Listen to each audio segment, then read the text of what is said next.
Bonjour, bonjour mes chers amis de Full Power TV One. En tout cas, mes chers amis, ça fait un bail qu'on n'a pas pu, comment dirais-je, tourner des émissions, donc vous livrer certaines informations par rapport à la situation du pays. Et aujourd'hui, nous sommes encore rentrés pour vous parler de quelque chose de très très important. Donc aujourd'hui, nous allons parler justement, c'est une façon de réfléchir, c'est une émission de réflexion. Donc, nous parlons par rapport à la situation de notre pays et carrément, nous allons réfléchir. Mais j'aimerais faire cette émission en légala pour que cette émission soit justement entre nous, donc congolais et ainsi de suite. C'est une émission de conscientisation. Vraiment, mes chers amis, ce qui vous montre quand même, toujours temps et belé, il y a sala na bino ba émission te, c'est justement parce que toza na mboka oyo eza vraiment busy boyebi ba programme ndenge nini ezali na kati ya ba mboka oyo toza na ba programme ebele d'où esengaka air moko il faut ko silisa nano ba makambo susu oyo okoki kosala et puis voilà oye maintenant mpona kopesa ba information par rapport ya makambo ezotala mboka, pourquoi pas la monde ndenge mokili eza ko bouger tout de suite là. Donc avant ya kobanda normalement on apesi bambote na baabonné na biso nyonso ya Full Power TV One oyo bamankaki biso pendant beaucoup de temps oyo quelque part se poser la question qu'est-ce qui se passe ainsi de suite. Nous sommes là toza wana toujours mpona kopesaka bino bainformation mais masolo ya lelo eza vraiment réflexion, donc c'est une émission spéciale où ils vont vous permettre biso na bino to meka ko réfléchir par rapport ya mboka na biso par rapport ya makambo ndenge ezo kutamba na kati ya République démocratique du Congo. Mes chers amis, tokoki ko bosana te ke mboka na biso eza na makambo ebele ya minene et tozo ko poussana malembe vers les élections ainsi de suite. Est-ce qu'il y aura réellement élection ou ekozala ndenge nini toyokaki pe makambo oyo leki ya makasi oyo toti kozwa bavideo ya John Numbi oyo ase prononcer par rapport ya makambo oyo ezokoleka na kati ya mboka par rapport ya baccord oyo basignaki avec Joseph Kabila. Alors yepe abimi na vidéo moko oyo ezocircule na kati ya baréseaux sociaux par rapport il y a des revendications, il y a accord, respect à accord, mais toutefois dans kati ya maloba na ya lobike Félix Tshisekedi donc vraiment à respecter l'accord au basololaki ce qui a ko respecter l'accord te et ozala mabe mingi mais nga naza na makambo ou na ko commenter mingi par rapport il y a situation on te tokolanda ngo na ba vidéo comme ça bino moko bolanda eloko nini John Numbi Oyazalaki, général na niveau il y a forces armées congolaises, Oyo Azan exil, et Sika Oyo Azali, Ezalangai, Ezalayo, tout éviter, mais tout le monde va vidéo et apparaître. Donc Azalaki recherché par rapport, il y a un crime, par rapport, il y a le Makambo Oyo, tout est Kolanda, et les loyo, endémie pour apparaître, à briser le silence. Oyo apesi malobanaye par rapport à la situation il y a mboka na biso nakanisi tokolanda ngo na bilili comme ça tozonga après et voilà. Chers compatriotes, après plusieurs années de silence et de retenue qu'imposait mon statut d'homme d'État, je me sens dans l'obligation de briser ces devoirs, car le salut de notre peuple en dépend. Les élections de 2018, qui ont consacré une passation pacifique du pouvoir pour la première fois en RDC, ont été soumises à un challenge dont l'objectif était la déstabilisation à la libyenne de tout le pays. Devant ces plans machiavéliques, forgé dans le sombre salon de les ennemis de la RDC. Une paix des braves s'érigeait devant nous comme la seule solution salutaire pour épargner le pays de l'hécatombe planifiée. Cette paix des braves s'est matérialisée par un accord dont la majorité des acteurs sont encore vivants, à l'exception des généraux disparus Delphin Kayimbi et Tim Mukonto. Paix à leur âme.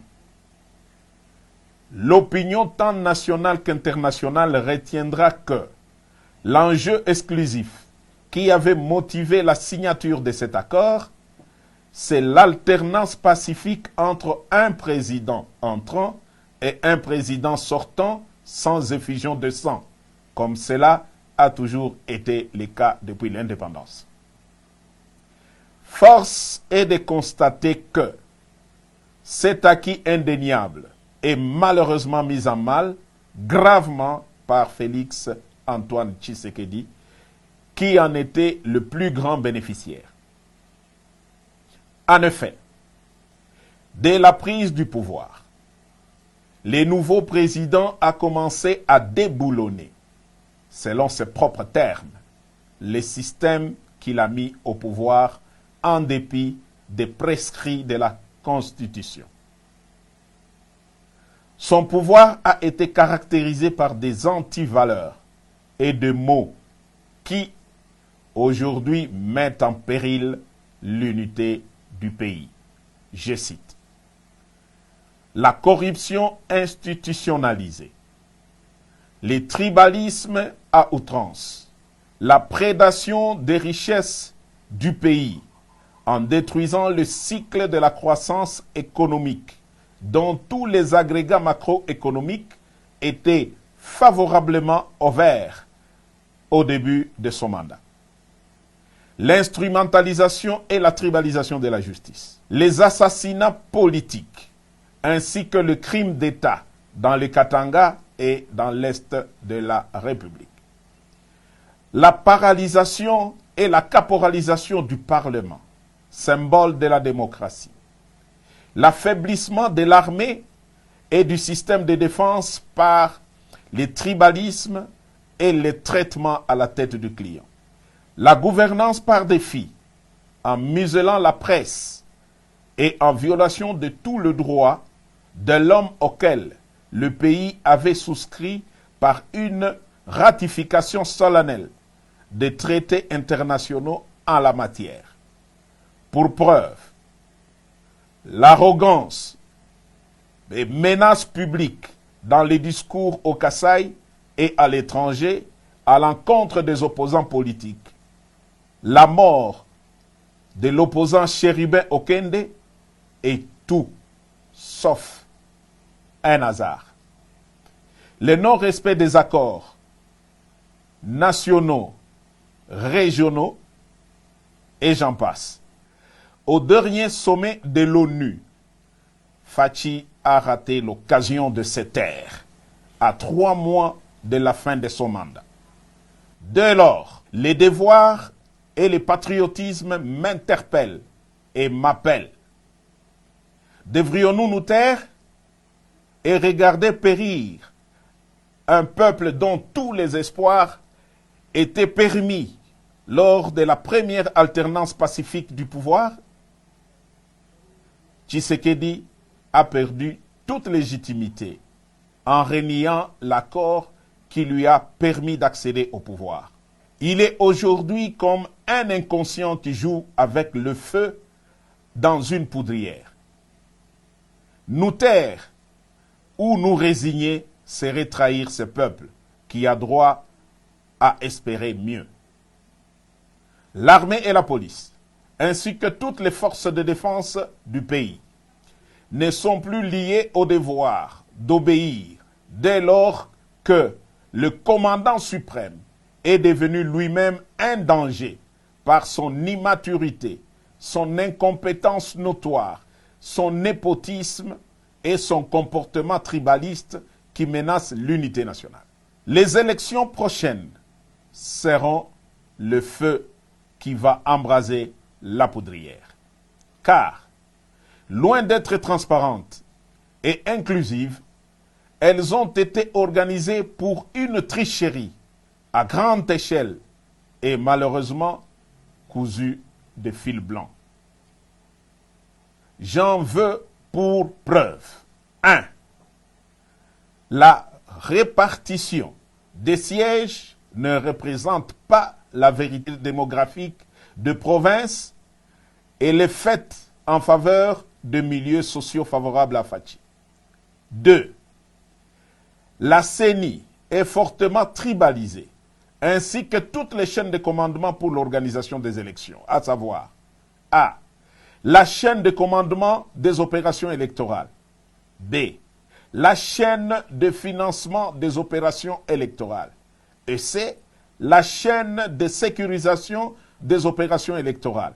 Sur plus de 450 tribus en RDC, le contrôle de toutes ces chaînes de commandement est assuré par une seule tribu, celle des Fachi. 3.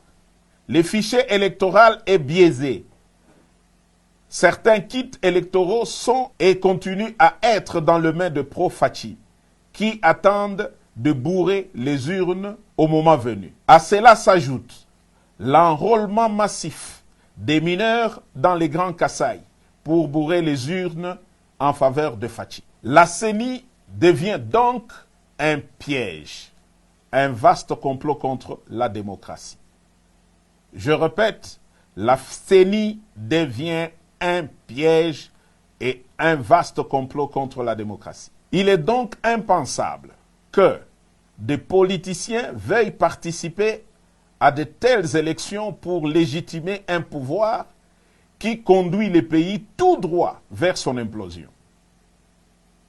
Si, en connaissance de cause, ils y participent quand même, ça sera soit qu'ils sont complices de Fachi, soit parce qu'ils poursuivent des intérêts égoïstes, personnels et inavoués au détriment de l'intérêt général du peuple. Je ne reconnaîtrai donc point, par devoir sacré et sur le serment du soldat, les pouvoirs qui viendraient de ces piètres élections si jamais elles ont lieu dans les conditions si haut décriées. Fachi, après avoir craché sur tous ceux qui ont milité pour son pouvoir, n'a ni droit de se représenter, encore moins de conduire l'indispensable transition pour créer un bon climat propice aux élections dignes de confiance et source de légitimité politique. J'en appelle donc à la conscience de tous les fils et filles de la République à barrer la route à cet aventurier qui est comme un pachyderme dans une poterie. Aux compagnons d'armes effardés, vous avez fait montre d'une discipline exemplaire, d'éviter les courants de coups d'État en Afrique. Vous avez jugé bon de laisser Fachi terminer calmement son mandat. Mais alors, si d'ici le 20 décembre, rien ne change dans l'organisation d'une élection inclusive et crédible comme cité si haut, nous serons dans l'obligation d'appliquer et de faire appliquer l'article 64 de la Constitution. S'il a en lui un peu d'héritage de son père qui a consacré toute sa vie pour voir l'avènement de la démocratie dans RDC, Fachi doit se retirer pour l'intérêt supérieur de la nation. S'il continue à s'entêter, à écraser et museler l'opposition, qu'il sache que seul le fabricant du monstre est capable de les détruire. Autant nous lui avons donné le pouvoir, autant nous sommes capables de les lui reprendre, de gré ou de force, pour sauver la République. Tous les officiers supérieurs impliqués dans l'accord suivanté savent quel est le rôle que j'ai joué pour le faire accepter, même auprès des politiques qui géraient les institutions citoyennes de la République. Et Fachi en est pleinement conscient. Dieu sera juge entre lui et moi. Vive la République. Vraiment là, Bouti Kolanda, John Numbi, ou Azaki général et à forces armées congolaises, Oyo a pessi ma déclaration à Makassi, a pessi ma mise en garde, ça veut dire que quelque part, pour éviter Nini, Oyo, Yé, Azoko Bongisa, Nakani Sibino Moko Bolandi, donc Bolandi va dur naïe, est-ce que réellement Congo ezali na porte ya chaos, Congo eza na porte ya guerre, Congo eza na porte ya eloko nini vraiment motu na motu ako analyser na ndenge na ye. Donc lelo toyaki kaka justement pona kolobela makambo oyo etali conscience. Mes chers amis, tolobelaka makambo politique, tozolobela makambo ebele, mais toutefois toza na makambo oyo lelo tokoki koloba lelo oyo na oyo etali bamboka oyo toyei kofanda. Mes chers amis, ceux qui otali bien na bisika nyonso biso tokosala misala bozokomona comment tozali na bandeko oyo baza kobenga bango ba Rwandais, mais toutefois na kati ya Amérique natikaki koyoka ata ndeko moko te ya Rwanda ase prononcer ke azali Rwandais. Bango nyonso balobaka kaka ke bazali bakongolais. Alors, tu éviter, est-ce que nationalité congolaise, selon Mibeko Yamboka Nabiso, et le Bini, tout ça la constitution, toko tala, pe toko eba, que dit la loi par rapport à la nationalité. Ce qui total, neti Nabiso awa à niveau Amérique, pour obtenir la nationalité américaine, il faut au salaire 5 ans. Awa, na kati États-Unis, bon, tant le 5 ans, d'abord il faut aux soit résident permanent, ou soit aux réfugiés, mais toutefois, accorder quand même Mikanda ya résidence, donc ça veut dire que aux résidents permanents, awa na kati États-Unis, alors il faut en dehors et awana, il faut que aux moto oyo azali na antécédent judiciaire comme casier judiciaire ya malamu, donc criminel était ainsi de suite, au salaba crime était, au salaba mkambebele était, tout ça là ça compte pour avoir la nationalité et à la fin il faut au salaire 5 ans awa na sol américain pour obtenir la nationalité américaine. Mais au yabiso tozo ko comprendre tout le monde depuis naye awa na kati ya mboka oyo natikali koyoka te Rwandais moko même de visage ozomona que celui-ci c'est un Rwandais mais azokoloba ke ye azali congolais et congolais totikala komona te awa toza na États-Unis toza na bamboka ebele toza na ba chinois toza na ba indien toza na bamboka ebele ba malien toza na ba ainsi de suite. Donc ça veut dire que mutu na mutu a reconnaître la mboka na ye. Bandeko na biso ya Rwanda batikala ko reconnaître Rwanda te. Bango nyonso bazali ba congolais na kati ya na États-Unis. Donc ça veut dire na babisiko tozo ko sala bazali ebele bango nyonso bazo koloba kaka bazali ba congolais. Alors vidéo nazo ko sala par rapport à l'autorité congolaise, nous ko expliquer biso normalement à part la constitution parce que ma loi c'est la carte de la constitution à boka na biso o ezoko la kesa ndenge nini bakoki ko octroyer nationalité à un étranger. Est-ce que y a biso ils allaient respecter ou bien ils allaient respecter ce qu'ils allaient respecter? Pourquoi toujours komona donc majorité ya bandeko na biso ya Rwanda batikala kondima ta mokolo moko teke bazali ba Rwandais bango nyonso balobaka kaka ke tozali ba Congolais motusu kotuna ye ben voilà nabotamaki na Kinshasa ainsi de suite à cité peut-être commune mais avenue afandi a évité finalement procédure nini o ezali ya malamu o esalaka ke mutu azwa nationalité congolaise contrairement à bamboko tozali toyebi ndenge nini la procédure est allée pour la nationalité. Il faut ça à 5 ans. 5 ans, il faut que le casier judiciaire dans le na problème aux antécédents judiciaires ainsi de suite et on passer na test ils ont un test où il est caca ou soit en papier ou soit au Rolandango na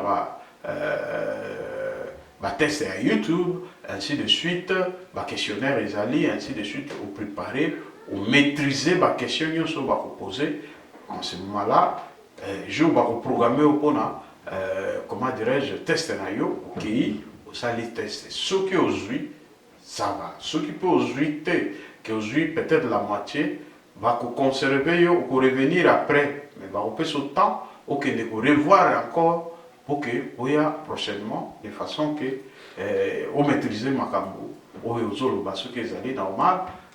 Là, on peut t'accorder la nationalité.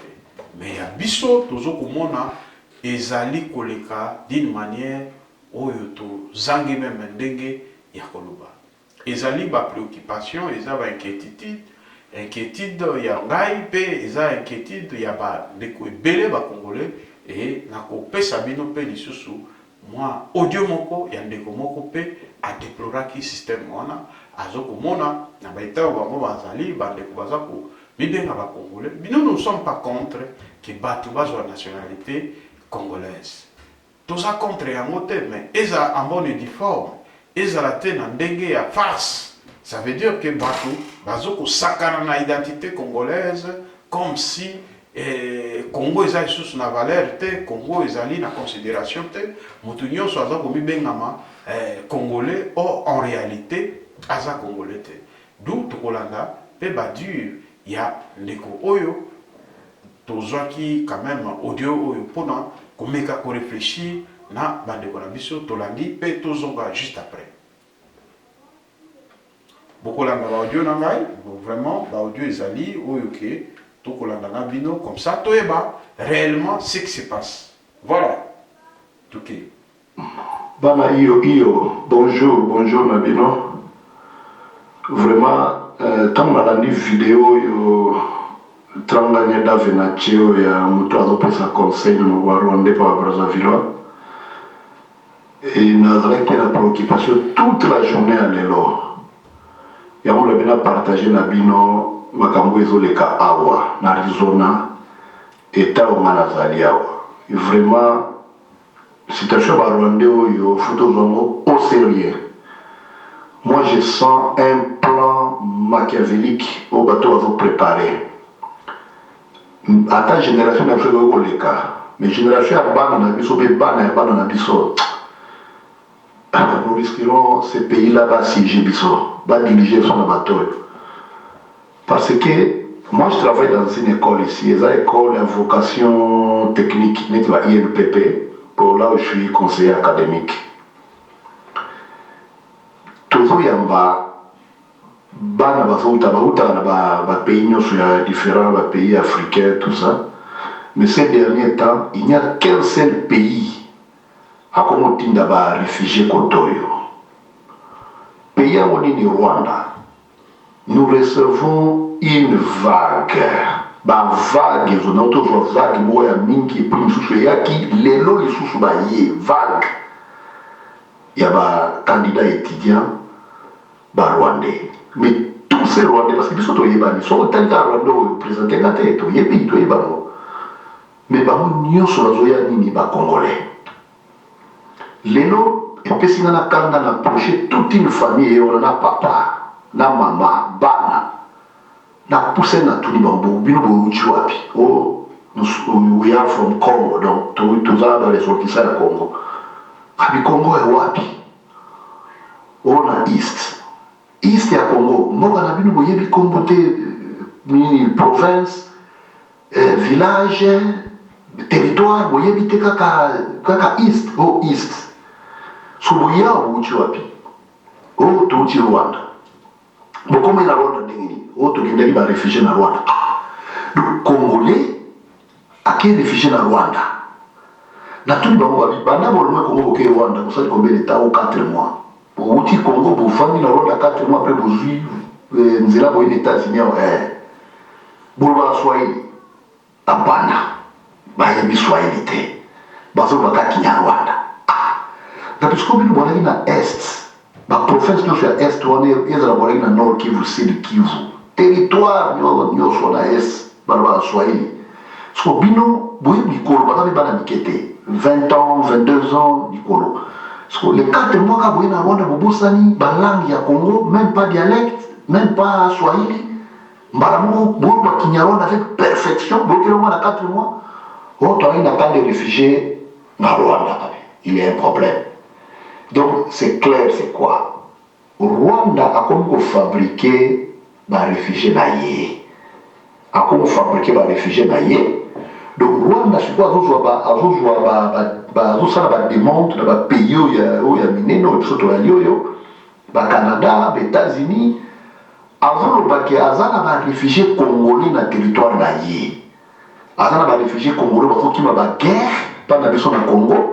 Il Rwanda vo yamba bango avant sengela mo mena ba exil libanda alors que on a tinda libanda ezaka bana ya mboka na ye moko donc il commence à fabriquer ces réfugiés ya ye moko na kati ya Rwanda votinda sikoyo oya mibali mingi bazo yawa o bazo maîtriser anglais bazana mo niveau likolo balikaka armée bazo sala armée oyo misusu baza na baniveau intellectuel mwa moke bazokende na baécole technique bauniversité bango bazokende epuis bana na biso bavrai congolais balingi mambo ya classe te de balandi bapapa na bango kayo de so kaka mwana azwi high school azwi diplôme azwi kaka mwana babetaka libanga wana azwi mwa mosala mwana omotouche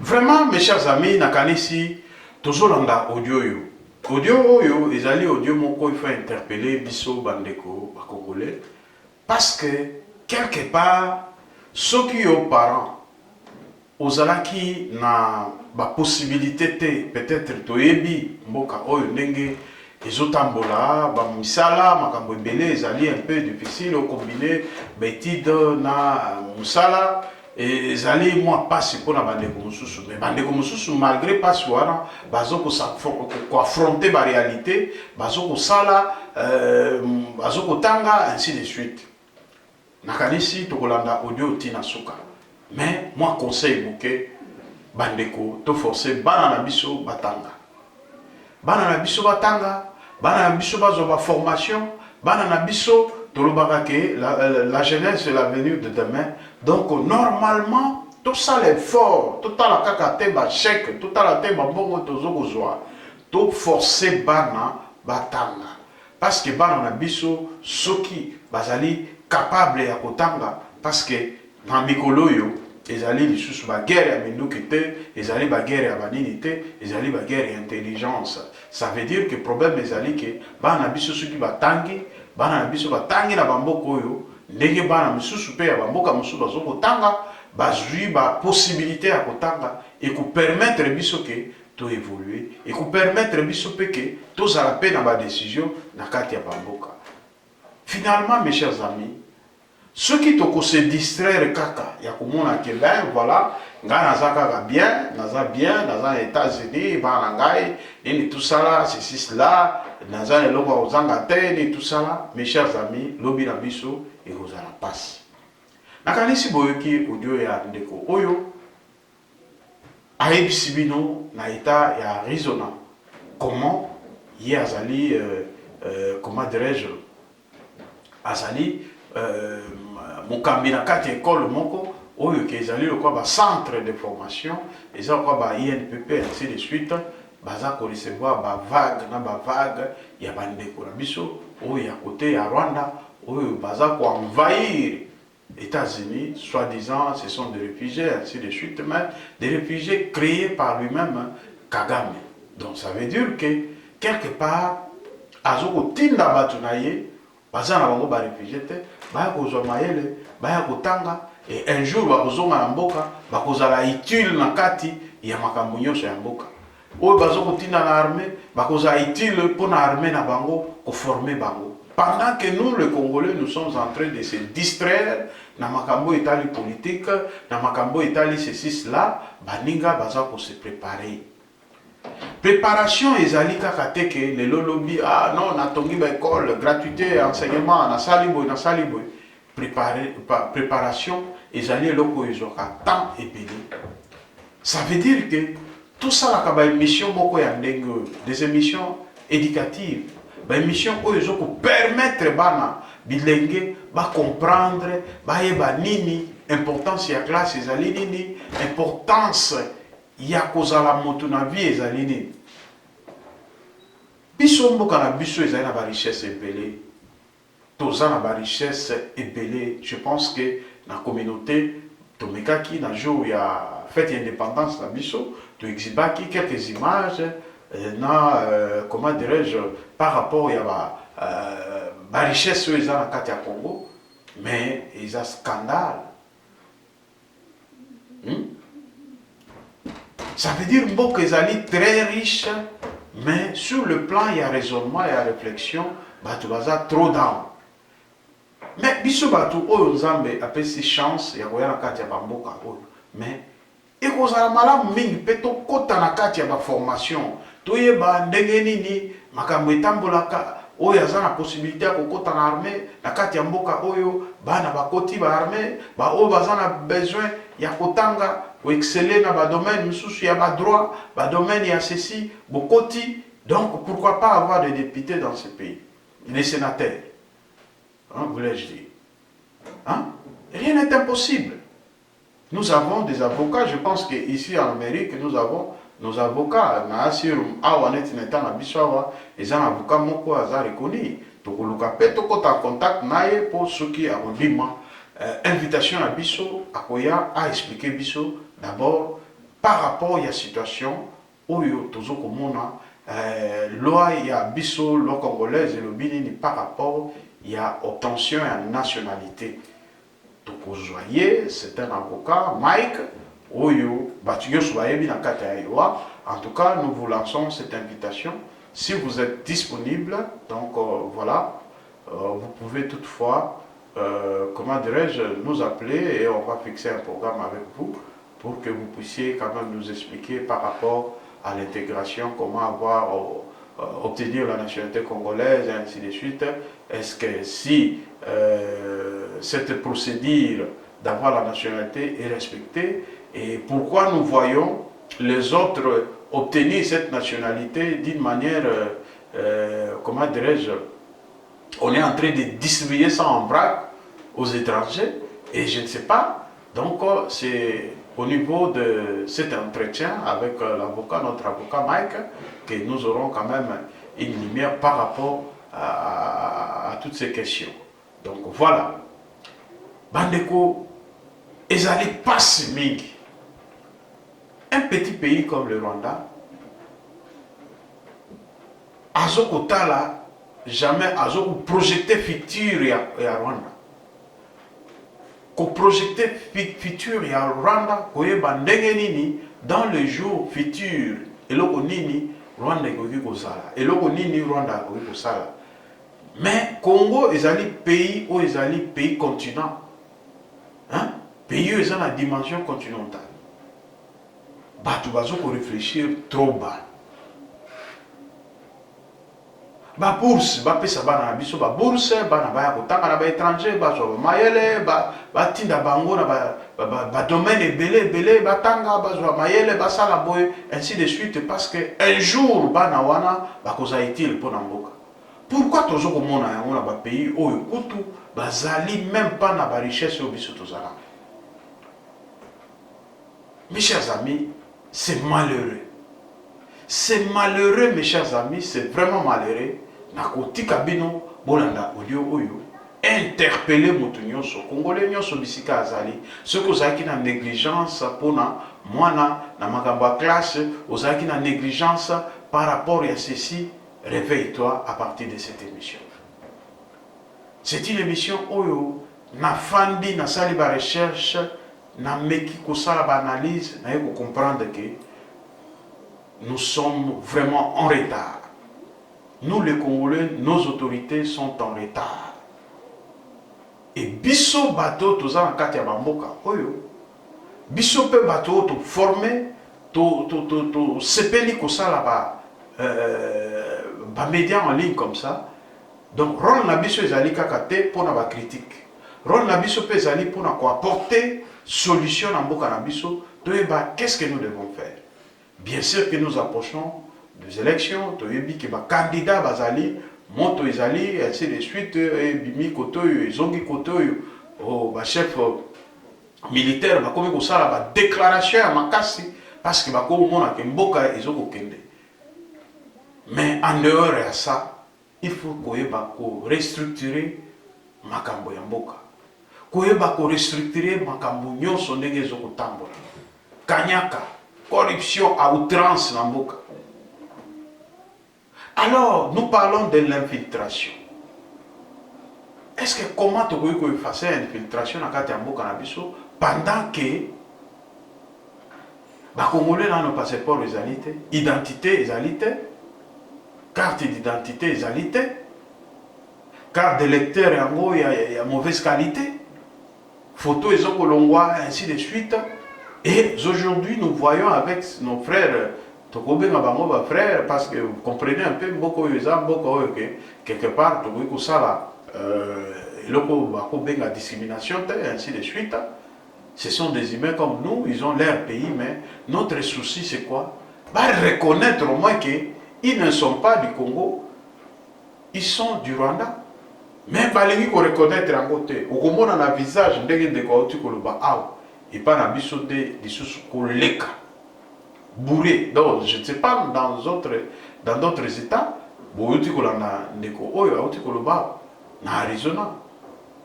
Comment vague ya bandeko bazokoya financé par leur gouvernement.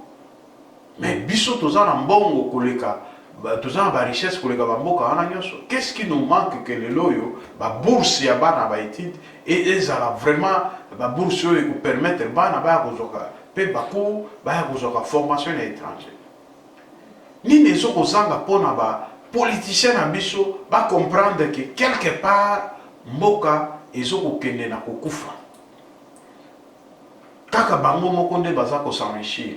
Bango moko kaka nde ba famille na bango baza ko se retrouver. Bandeko nyonso batikali eza problème na bango te. Mes chers amis, où sommes-nous? Nous sommes dans quel pays? Ce sont des révélations. Oh ndeko ya lobi awa. Azali ndeko toza na États-Unis mais azana état mosusu. O tozuka na ba audio. Vous imaginez des choses comme ça. Finalement, tozoko kende wapi tokosuka wapi. Soki ke tozana ba avocat awa bandeko na biso baza pe na souci ya mboka na biso. En tout cas mes chers frères avocats, pour luka ndenge ni boko contacter biso poto mekana no kosolo na bino parce que je sais que avec vous beaucoup na ko éclairer opinion ba exactement et loko nini tokoki ko solo la po que bandeko va comprendre. Tokoki ko lobaka te makamba politique, tokoki ko lobaka te makamba ceci ainsi de suite. Ko loba politique ezali malamu ndenge bandeko bazo ko intervenir, bazo ko éveiller mémoire ya bato. Soko kei na ba médias en ligne, bandeko bazo ko loba o ezali juste. Mais to bosanaka makambo susu eza essentiel, très très important. Makambo etali formation ya mboka na biso. Bandeko na biso bazwa opportunité ya kokende kotanga na ba étranger. Bandeko na biso bazwa opportunité ya kozwa ba formation à l'étranger. Tokomona soki otali Rwanda na carte d'Afrique eza lokola tâche.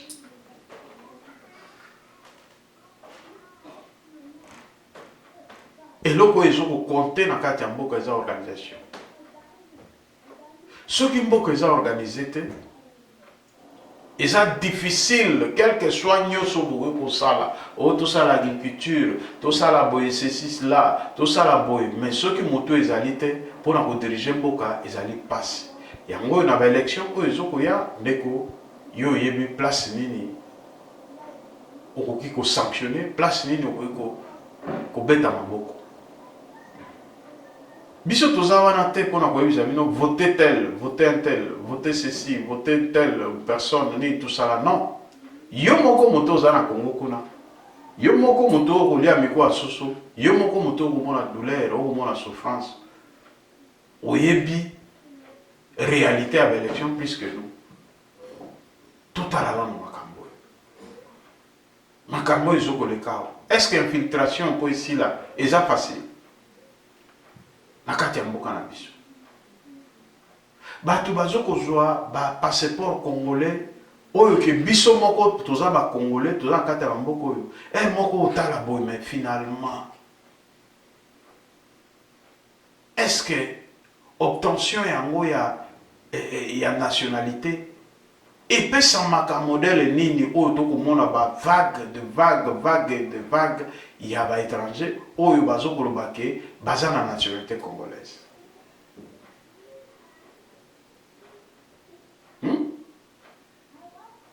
Finalement, ils ont passé, mes chers amis, ils ont passé vidéo, interpellé Bakonzi Mboka, interpellé population congolaise, va comprendre le lokonini oyo tozoko sala. Surtout batu oyo bazana kati États-Unis, botinda bana bino na classe. Bana bazo ba formation, bana batanga. Moi naza doué na domaine boy. Donc aider, encourager ya kusala domaine wana de façon que lobby nde eza avenir na bango bakoyeba ndenge nini bakokamba mboka soki bazwi mayele. Bakoyeba ndenge nini ya kotambwisa mboka soki bazwi mayele. Tokobongisa mboka te na kati ya ba distraction.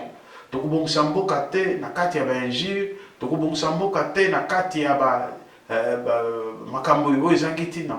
Mais tokobongisa mboka soki totelemi topesi moyen na jeunesse de façon que jeunesse akendeke pe libanda azwaka mayele ba bourse d'études. Combien de diplômés au bazali na Congo au bazui ba diplôme, mais pour na sala ka démarche ya ko kende ko tanga na ni yoka ba complication. Même au kende ka la Chine ya pamba awa, ils a compliqué pour les étudiants congolais. Finalement, je ne sais pas si nous avons des autorités ou pas. Ba konzi mboka ba ko sala ni. Rôle na bango ezali nini? Rôle na bango ezali ya ba scandale.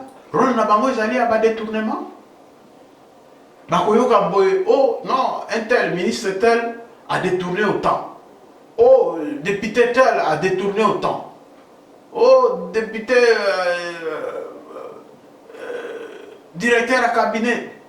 Donc, les prostituées à outrance, entourés de deux prostituées, Yewana, Bazana Katia Makam. Est-ce que nous, les Congolais, nous avons besoin de ça? Nous avons besoin de makambo wana nyos. Ce que vous avez plaisir na yo ba makambo na yo, mais sala yango hors caméra. Ba scandale ya ba scandale. Okomona pena ke ba scandale na ba scandale. Et lelo oyo ba mboka mususu bazana mayele ya kutinda bandeko na bango bazwa ba formation, lelo tozo ko condamner ah Rwanda, ceci c'est là, oh patati patata, ils nous infiltrent. Est-ce que l'infiltration est seulement pour le Rwandais? Vous aussi, vous pouvez les infiltrer.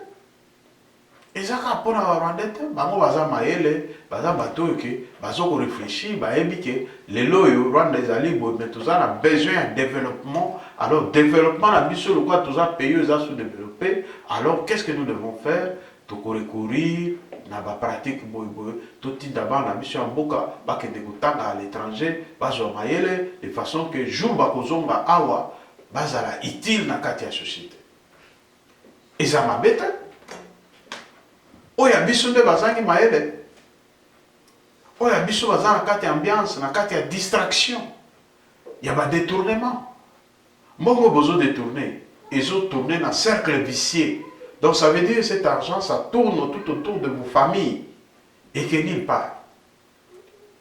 Mais tandis que ceux qui ont conçu pour la République, vous avez immortalisé comme la bino.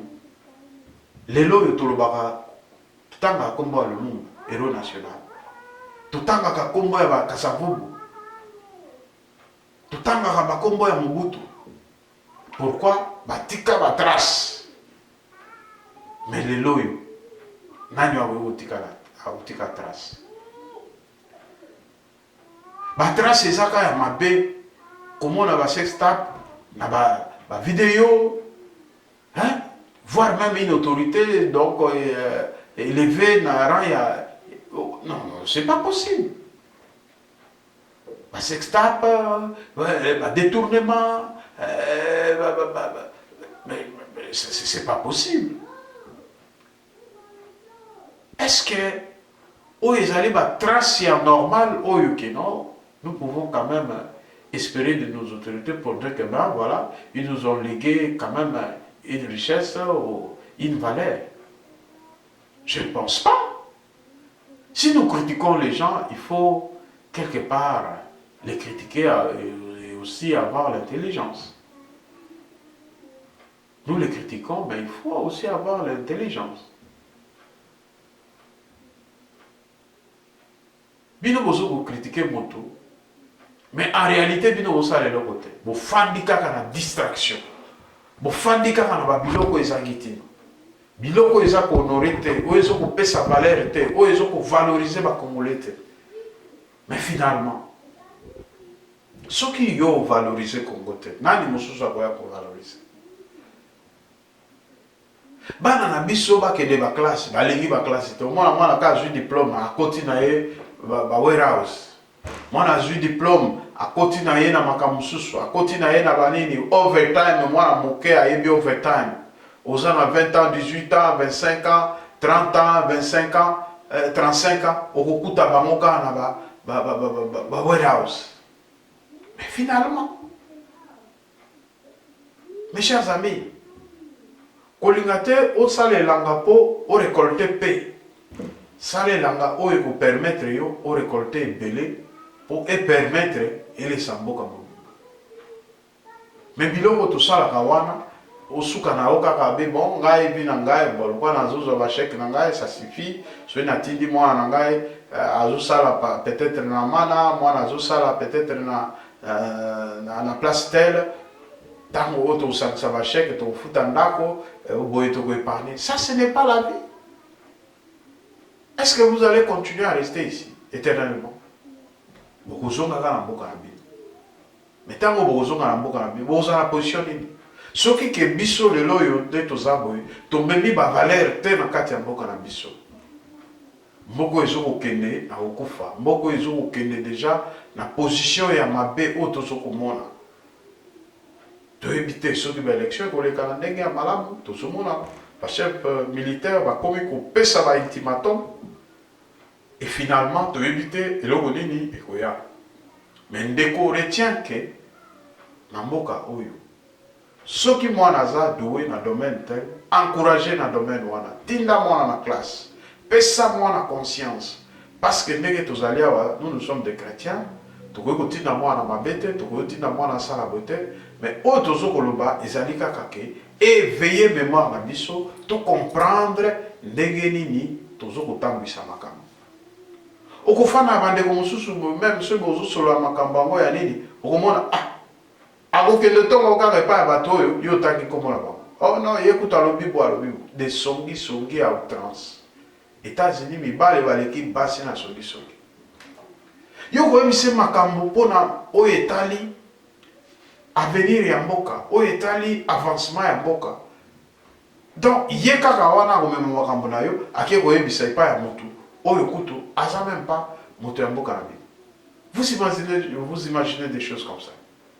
Tellement va se familiariser ma casse na bandeko oyo bakomi komona ke réellement or ce sont des gens très rusés.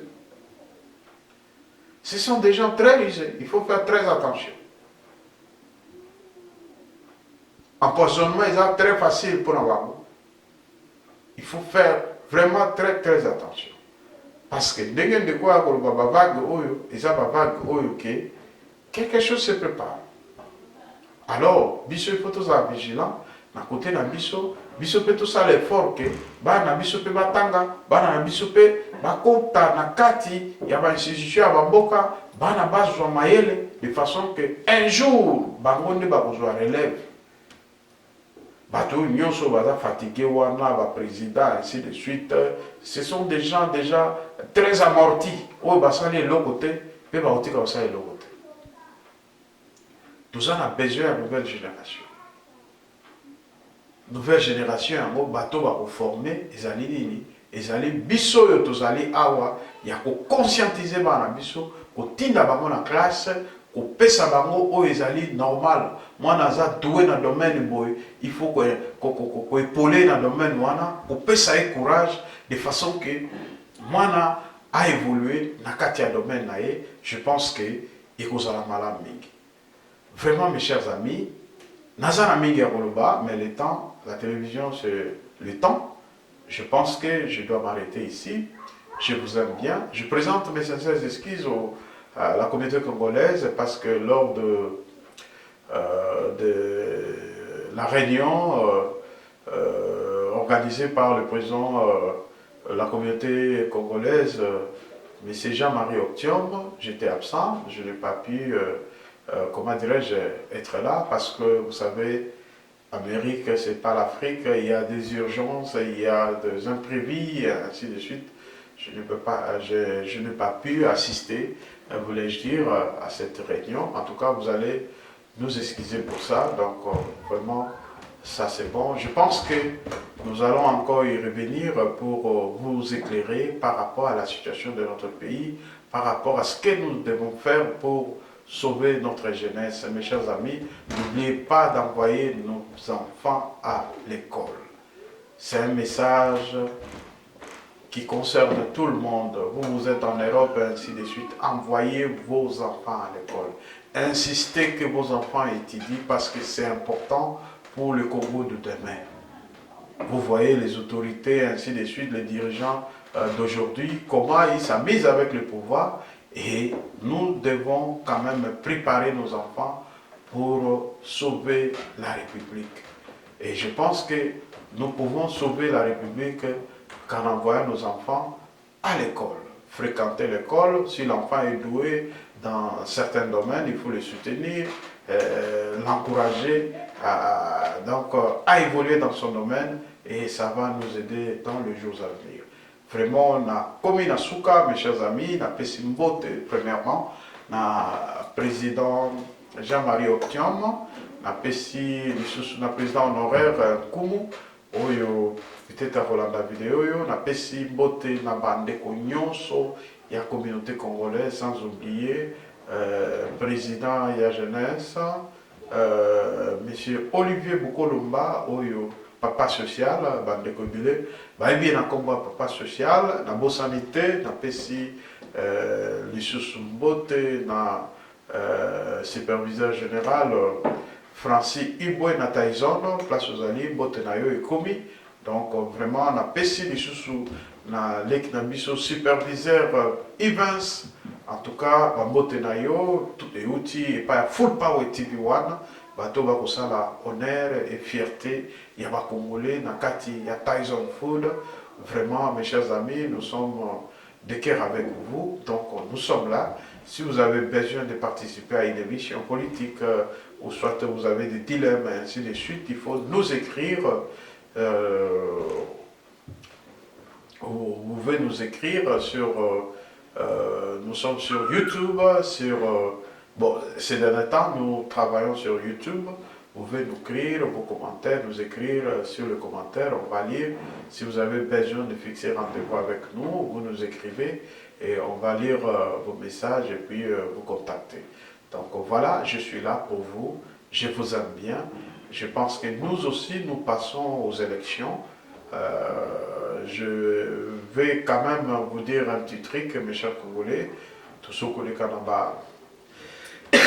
Ma élection à la communauté, donc je pense que binomoko boyebi na nazana mutute ou na ko forcer mutasa la nini te, donc boyebi de communauté marchaki est-ce que côté oyo et machaki malamu bino boyebi côté pe moi mabe ezalaki boyebi mais toutefois ngana bino tomonaki ndenge nini communauté eutaki na bisiko communauté ekomaki.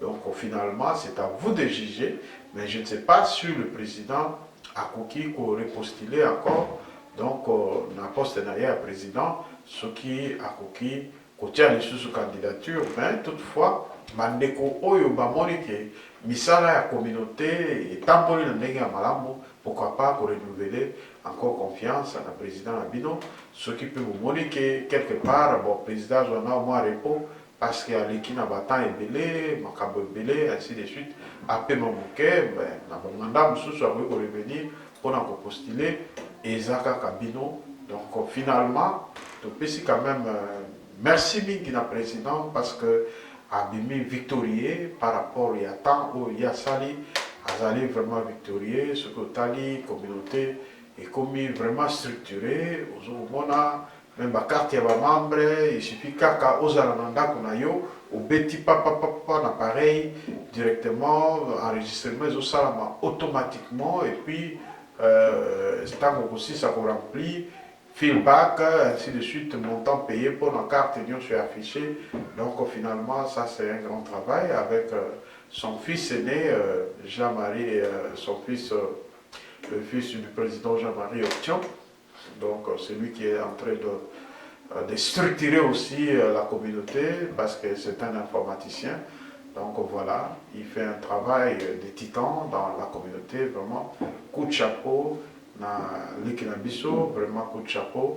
Donc vraiment, aux soutenir papa, la misala. Donc, au PCO, vraiment, vraiment, grand merci pour les cas. Et puis moi, un petit message. Bande Gounyoso, Balika qui a fait l'indépendance, tous organisé de remise à ma photo. Où il y a ça, la Full Power TV, on a présenté ma photo, où il y a remettre.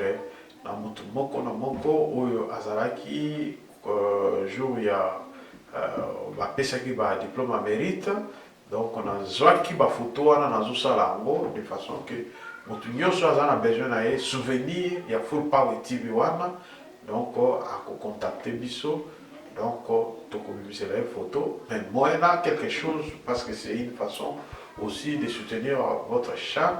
Donc voilà, ils ont vraiment un encadrement bien, de façon que au tiers mon anda, il y a mérite, il y a diplôme d'anga, il y a mérite par rapport à misala on a ça la communauté, va reconnaître nga et que ça madame mingi mais photo à la mokone de ça tout ça là on a $50 américains, donc ça veut dire que bande ko yoso bazana besoin il y a ma photo na bango et ils a la Tyson, qui peut représenter, ainsi de suite. Ceux qui vous en ont bon la bino, qui ont déjà fait ça comme ça, tout ça, les moussala d'une manière correcte, propre, de façon que tout remettre bino en haut, vous gardez vos souvenirs, quand ils ont un diplôme. Donc, au bout de la tête, $50, 5 dans 0 dans 6 mois. Vous comprenez? Donc, voilà. Donc, il y a vraiment tout ça, ceux qui vont vraiment attendre tout ça, et ça parce que nous sommes des responsables, tout ça, nous avons d'autres responsabilités. C'est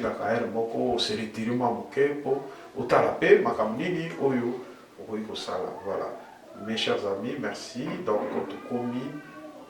Balasima. Donc, je vous aime bien. Bye bye. À la prochaine occasion. Mais ma petite cabine en boité pour Kolanda audio oyo ti nasuka pour tout conclure parce que audio wana ici la quitté donc na côté la vie on nasuka et puis tout kabar 1000, 1200, 1300 par semaine ici. Moi la mission doit classer. Moi la zo sur la bonne naïe la suki wana.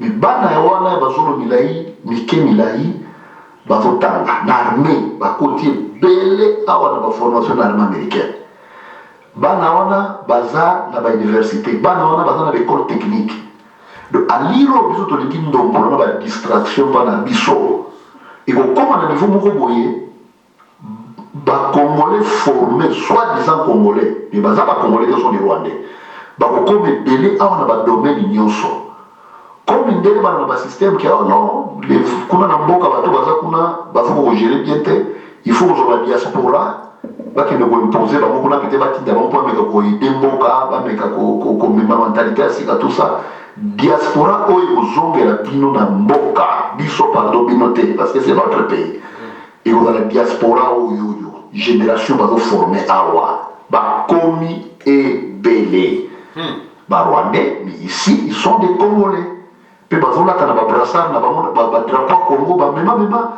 fomona moto na moto aza na mwa indisne mo ya congo alataka mwa brasserie ya drapeau aza na mwa chaînette ya congo ya RDC donc vraiment je vous dis ils n'ont rien de l'histoire de la RDC rien que des noms baza na bikanda nyonso réfugié bape na bikanda kaka na passeport te ya kima bazwi na cas de réfugié il n'a même pas de passeport donc aye koto déclaration ya sali Rwanda a enregistré bango comme baréfugié congolais bakima babitumba na est bayekoya mpa na ye yayambi bango yango ni makelelo kagame azoganga o d'ailleurs bacongolais baza ebele awa so botieni na kozongisela bino bango ce ne sont pas des congolais ce sont des rwandais lui-même il fabrique ses propres réfugiés atie bango na soi-disant temps na yebi ezolaka na bandako na bango jour bato ya unicef bayaka rassemble bango baprésente bango tala bacongolais bango oyo tout ça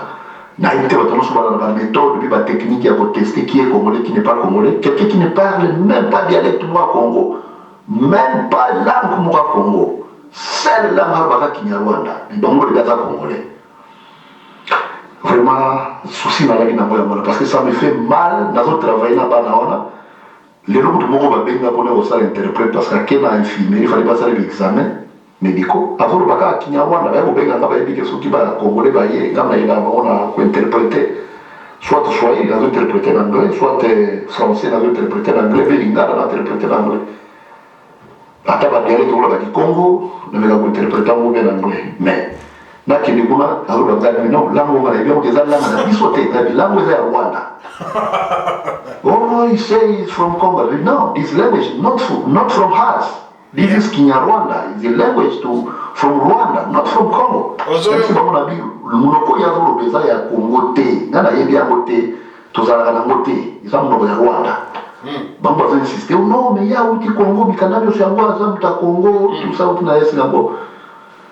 Je n'ai pas de procès de tension au salaire, mais moi je vous dis que il n'est pas du Congo, c'est tout. Na komi kutu kubanga parce que nazosala bakomi tellement ebele boso bamoninga na komi koluka peut-être kobimisaka identité na bango oyo bato wana balaka mwa compliqué donc okoma ils sont capables peut-être ya komeka kofilenga peut-être mpe kosalanga mabe donc je commence vraiment à envisager même nalongwa mosala na kuna parce que milieu ekomi mpe gate trop de rwandais de jeunes rwandais baye ebele soi-disant bacongolais vraiment tout prier pour la mboka parce que l'avenir ils ont l'accepté ils ont l'accepté soki tozwi makambo serie te soki tose décide te ke bato wana tobenga bango na bakombo na bango oleke tozelaka bakimaka bakina kokotaka na baarmée na bango baforme soki biso tozwi courage ya kolongola bango na armée te ke yo bolongoli bango so bakozonga na rwanda bazongi na rwanda si nous faisons de la complaisance nous allons regretter. Vraiment, ils ont prophétie dans un c'était pour ma mais c'est une réalité que je suis de vivre et je sens que ils n'ont pas ça là fiti les ambientés. Donc ceux qui génération par exemple les congolais nakanisi bandeko eza audio moko molai bolandi yango oyo ndeko alobi akosite eza pe obiso to vivre dans la société parce que moi je travaille plus à part toujours au monde vraiment donc chaque temps bandeko bazoko kota na ba société mais kotuna boye identité congolaise o naza congolais naza congolaise mais kotuna mboka Congo a habité kobi nini afandaki a habité kaka nyarwanda de bazoloba donc c'est vraiment déplorable mes chers amis na komi na suka na kalisi na lobi nyonso oyo azala mato ya koyoka ayoka oyo azala motema kobomba abomba oyo pe azala motema ya misala amonisa yango bakonzi ya mboka oyo ezali message bio oyo euti na Full Power TV 1 oyo ke apesi bino une idée par rapport ya makambo nini ezokoleka na kati ya bamboka oyo tozali quelque part eza mboka mibeko awa moto nyonso atambola na mibeko jamais koki kowangana koloba moto non kocréer discussion par rapport à nationalité parce que bango te nde baaméricain bapesaka nationalité wana ezokouta na afrique nde ye awa bango baapprouve. Donc ça veut dire que il y a un problème, il y a un souci na niveau ya mboka na biso par rapport ya Congo ekomi passoire. Donc ce que bois qui m'a une passoire mai ekangambaka te ezolekaka mbala moko. Donc identité ekomi exhibé na baétranger à outrance. Donc finalement bomekana na kotala makambo yango ndenge nini ezali parce que kuna ndeko oyo aleli abeleli biso awa pe toleli tobeleli. Donc baeta mosusu toyebi te tokotisa mpe bamicro baladere mpona komeka kozwa information ya bandeko mosusu oyo bazwa intéressé okomela biso na commentaire par rapport ya émission par rapport ya ndenge nini omoni makambo oyo tozoloba. Ezali ni discrimination ni rien du tout, mais nous parlons de notre pays. Tout le monde a quand même clarté par rapport à la nationalité oyo. Comme il peut à l'étranger d'une manière exagérée, donc nationalité est agabité. Pour moi là que mboka mobimba ata mutu moko te andima ki azali rwandais, bango nyonso ba réfugié. Donc c'est anormal. Ezaka quand même bongote.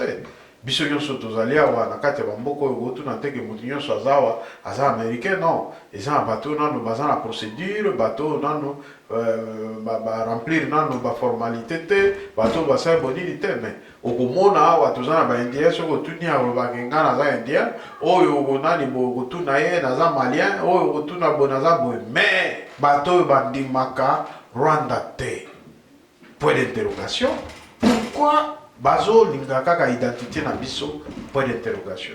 Esika nyonso ozali ndeko meka ko réfléchir par rapport ya makambo touti koloba. Tinda bana na école, tinda bana na classe, bana batanga mwana na yo kolinga te asala ba warehouse. Yo papa osali warehouse, bon ça se comprend parce que mboko yo mutuza leader, il faut luka oyeba ndenge nini ya kofandisa ma stabilité ainsi de suite. Mais bana baza na obligation ya kokende classe. Mwana nyonso ya zola kangai full power TV 1. Donc kende classe, to sa classe. Bidon de boko sauver mboka plus tard. Tala ndenge baigwano don ndenge bazo kosala. Donc ça veut dire que bazana ndenge na bango ke bana wana tango bakosisa formation, eza la formation militaire, eza la formation technique quelque part, tout ça bakozala toujours important na mboka parce que dans le domaine de songolo bakopesa éclairage. Donc voilà, kota na bapolémique te makambo vele te mais eloko na yebisi bino kaka ke botinda bana na classe. Bana na biso ifo batanga, bana na biso ifo bakota pe na ba gouvernement ba mboka oyo, bana na biso il faut pe bakota na kati ya ba armée, bana na biso ifo bakende partout ba avancer. Donc moi nous sommes capable de kota armée tinda na armée. Moi nous avons besoin ya ko nini tout ça là bobo, moi na père comme sénateur. Rien n'est impossible. Ah oui, zamboko yo ke ba sénateur bazali to kende ke na ba hôpital awa na ba hôpital na biso to mona il y a des indiens, ba médecin directeur ou mona ba nini tout ça là. Donc capacité na yo abeti de sali o ko mériter yango. Boko méritocratie, favoritisme zawate. Méritocratie. Donc ça veut dire que tant qu'on sali comme o que passer na ba test ba moni que non type ya capable voilà les places va ko chayo.